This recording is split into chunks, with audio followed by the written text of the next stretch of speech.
नमस्कार। उद्धव ठाकरे को लेकर के बहुत बड़ी और ब्रेकिंग खबर आ रही है जो मैं आपको इस वीडियो में बताने वाला हूं कि उद्धव ठाकरे बहुत ज्यादा डर चुके हैं। रीजन क्या है, प्रॉब्लम क्या है, आपको बताएंगे।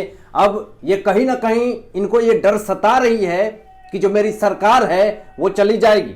और ये क्यों डर सता रही है आपको बताऊंगा कि बाला साहब ठाकरे में और उद्धव ठाकरे में, इन दोनों में क्या अंतर है, क्या फर्क है इन दोनों में कि बाप बेटे के जो राज में पाठ में जो सारी चीजें निकल करके सामने आ रही है वो अपने आप में बड़ी बात है। और ये चाल फेंकने वाला कौन है बीच में, वो है शिवसेना सांसद संजय राउत।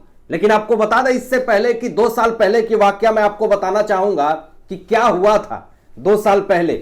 किस तरीके से कंगना रनावत ने जो बात कही थी 2 साल पहले, आज वो बात सत्य होते हुए दिख रही है। और क्या कहा था आपको बताएंगे, फिर से आपको याद दिलाना चाहेंगे अगर आप भूल भी गए हो तो। कंगना रनावत ने कहा था कि तेरा घमंड जो है वो टूटेगा, आज तेरा वक्त है, एक दिन मेरा वक्त आएगा। और वही चीज हुई है।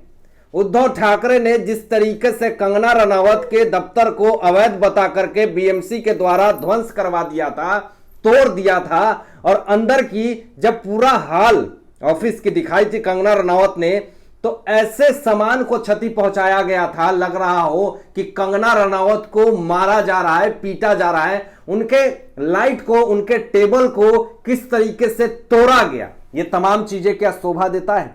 और कहीं ना कहीं उद्धव ठाकरे के तरफ से यह धमकी भी दी गई थी और शिवसेना सांसद संजय राउत की तरफ से भी धमकी दी गई थी कि एक बार मुंबई आना तो देख लूंगा। ये क्या अच्छा लगता है? ये उद्धव ठाकरे महाराष्ट्र के मुख्यमंत्री एक अभिनेत्री से लड़ गए, भिड़ गए और उनके पीछे पड़ गए। ये सच में बहुत ही शर्मनाक है। और उस वक्त ये तमाम चीजें जो हो रही थी, रो करके कंगना रनावत जी इंस्टाग्राम पे आकर के लाइव ये कहती हैं कि उद्धव ठाकरे तेरा घमंड पूरी तरीके से चकनाचूर हो जाएगा। और आज वही स्थिति हो चुकी है महाराष्ट्र में। आज सारे एमएलए, सारे विधायक उद्धव ठाकरे को छोड़ करके जा रहे हैं। आज सिर्फ 11 से 12 विधायक अगर महाराष्ट्र में महाविकास आघाड़ी सरकार के पास, उद्धव ठाकरे सरकार के पास अगर बचेंगे तो क्या सरकार चल पाएगी? सरकार तो ऐसे भी चली गई और जाना ही था। जिस तरीके से महाविकास आघाड़ी सरकार के सारे काले चिट्ठे खुल रहे हैं, जिस तरीके से महाविकास आघाड़ी सरकार के साले काले कारनामे निकल करके सामने आ रहे हैं, ऐसी स्थिति में तो ये होना ही था। अब आपको एक बहुत ही इंपॉर्टेंट वाकया बताना चाहता हूं कि अभी महाराष्ट्र की कुर्सी, महाराष्ट्र की सीएम की कुर्सी जाने वाली है और इस बीच में एकनाथ शिंदे जी से 1 घंटे से ज्यादा बात हुई है। और इस 1 घंटे से ज्यादा बात होने का किसने किया? एनसीपी अध्यक्ष शरद पवार ने। कितना ज्यादा गेम खेला जा रहा है राजनीति में आपको बताते हैं। एनसीपी शरद पवार ने एकनाथ शिंदे को कहा कि आप मुख्यमंत्री बन जाइए, लेकिन एकनाथ शिंदे जी ने क्या जवाब दिया पता है आपको? इस जवाब को सुनकर के आप कहेंगे कि एकनाथ शिंदे जी मुख्यमंत्री पद की, सत्ता की लालच नहीं है उनको। उन्होंने साफ तौर पे कहा कि मुख्यमंत्री बनने का कोई मनसा ही नहीं है, हमें मुख्यमंत्री नहीं बनना है, आप बने रहिए। मनसा तो ये है, और पूरा जो वाक्य जो ये है कि उद्धव ठाकरे जो है वो हिंदू विरोधी हो गए, भगवाधारी नहीं है, ये सिर्फ चोला पहने हुए रहते हैं, हरे कपड़े पहने रहते हैं। और उन्होंने आगे यह भी कहा कि शिवसेना जो है वो एनसीपी और कांग्रेस के मत से, उनके मन से काम कर रही है और यही चीज हमें खटक रही है। उद्धव ठाकरे को साफ तौर पे ये करारा तमाचा एकनाथ शिंदे जी ने दिया कि हमें मुख्यमंत्री नहीं बनना है, हमने सोच लिया है कि बीजेपी को ही हम अपना सब कुछ मानते हैं और बीजेपी के साथ ही गठबंधन करके सरकार बनेगी। ये तमाम चीजें एकनाथ शिंदे जी कह रहे हैं। अब आपको बता दूं कि जितने सारे विधायक हैं वो मुंबई से विधायक नहीं हैं। अगर मुंबई से विधायक होते तो अभी तक बात बहुत ज्यादा बढ़ गई होती।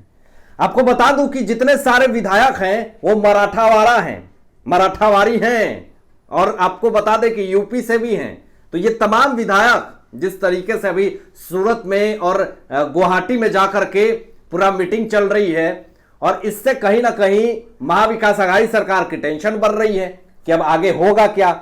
लेकिन आपको बता दें कि यहां जो सबसे बड़ा सवाल खड़ा हो रहा है कि उद्धव ठाकरे जो है वो डर चुके हैं।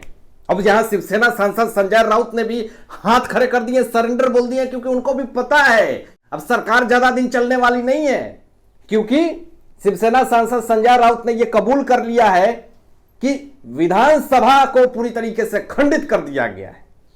ये मानने का मतलब समझ लीजिए कि उनको भी पता है कि अब सरकार पूरी तरीके से हाथ से निकल रही है। और देख लीजिए कि ये सारे लोग इसी सत्ता में रह करके किस तरीके से धांधली किए, घोटालेबाजी किए, इस मुद्दे पे आगे बात करेंगे। लेकिन उससे पहले आपको बता दें कि बाला साहब ठाकरे और उद्धव ठाकरे में क्या अंतर है। बाला साहब ठाकरे जब मुख्यमंत्री थे तो उस वक्त अगर कोई भी शिवसेना कार्यकर्ता अगर गद्दारी करता था तो वो सख्त कार्रवाई करते थे। लेकिन अभी क्या अंतर हो गया है, साफ तौर पे महाराष्ट्र के मुख्यमंत्री उद्धव ठाकरे के बयान से लगता है कि ये डरे हुए हैं। जितने भी शिवसेना कार्यकर्ता अदर पार्टी में जा रहे हैं तो इनकी हिम्मत नहीं है सख्त कार्रवाई करने की, ये डरे हुए हैं। इनके बयान से ये पता चलता है। ये मना रहे हैं, गुजारिश कर रहे हैं कि आ जाइए, क्या दिक्कत है, हमें से बात तो कीजिए। और इससे क्या मतलब है, आपके साथ जब सत्ता थी, जब सरकार थी, जब कार्यकर्ता थे, तो आप तो मंत्रालय 2-2 साल तक नहीं जाते थे। तो फिर ये कार्यकर्ता जब नाखुश हैं तो आप कह रहे हैं कि अभी आके बात कीजिए। उद्धव ठाकरे ने अपनी सत्ता का जो इंपॉर्टेंस है वो समझा ही नहीं कि आखिर इस सत्ता का प्रयोग कैसे करना है। अब तो यहां पे उन्होंने सीएम आवास को भी छोड़ दिया है, मातोश्री में जाकर के ये रह रहे हैं।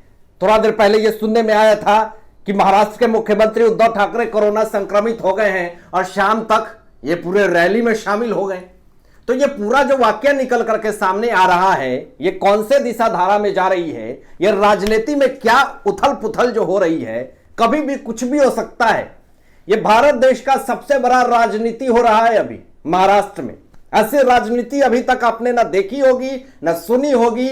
और जिस तरीके से महाराष्ट्र में अपने पद का गलत प्रयोग किया गया है, जो नेता लोग मिलकर के ना जाने कितने सारे अवैध धांधलीबाजी किए हैं, तो अब तो सजा मिलनी ही है, क्योंकि इनके सारे नेता एमएलए भाग रहे हैं, कुछ जेल में हैं। अब ऐसी स्थिति में तो उद्धव ठाकरे सरकार की जो सत्ता है वो खोती हुई दिख रही है और चला जाना ही अच्छा है, क्योंकि यहां पे महाराष्ट्र के मुख्यमंत्री उद्धव ठाकरे के रहने के बाद भी महाराष्ट्र की जनता खुश नहीं है।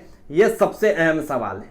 अब पिछले दिनों उद्धव ठाकरे फेसबुक पे लाइव आए हुए थे और उनके भाषण से यही लग रहा था कि उद्धव ठाकरे इमोशनल कार्ड खेल रहे हैं। इमोशनल कार्ड खेल करके वो शिव सैनिकों के दिल को जीतना चाहते हैं। लेकिन अब क्या फायदा, क्योंकि इनसे सारे शिव सैनिक जो हैं वो नाखुश हैं। अब ऐसी स्थिति में महाविकास अघाड़ी सरकार अपनी सरकार कैसे बना पाएगी। और कहीं ना कहीं उद्धव ठाकरे ने तो इस चीज को कबूल भी कर लिया है कि ये अब सरकार जो है मेरे हाथ से फिसलती हुई जा रही है, अब करूं तो करूं क्या। अब ऐसे भी शिवसेना सांसद संजय राउत की बातों में जो उद्धव ठाकरे आ गए, अगर नहीं आते तो शायद इनकी सत्ता अभी तक बची हुई होती। लेकिन जो कुछ भी उद्धव ठाकरे को संजय राउत समझाते थे वही समझते गए और आज ऐसे कगार पे आ गए कि संजय राउत भी उनको अब नहीं समझ रहे हैं। अब ऐसी स्थिति में आप क्या करेंगे जब सरकार हाथ से जाने लगे। और ऐसी स्थिति में जब उद्धव ठाकरे और उनकी पत्नी और आदित्य ठाकरे ये तमाम लोग जब भीड़ में थे, तो इस भी स्थिति में उद्धव ठाकरे की पत्नी के चेहरे पे खुशी दिख रही थी। अब ऐसी स्थिति को आप क्या समझेंगे, क्या कहेंगे, आप जरूर कहिएगा। हालांकि आप क्या सोचते हैं इन तमाम मुद्दों पे अपनी विचार जरूर व्यक्त करें और ऐसे ही लेटेस्ट न्यूज देखने के लिए इस चैनल को सब्सक्राइब करके बेल आइकन प्रेस कर दीजिएगा। मैं ऐसे ही लेटेस्ट अपडेट हमेशा आप लोगों के बीच में लाता रहता हूं। Thanks for watching my videos. जय हिंद।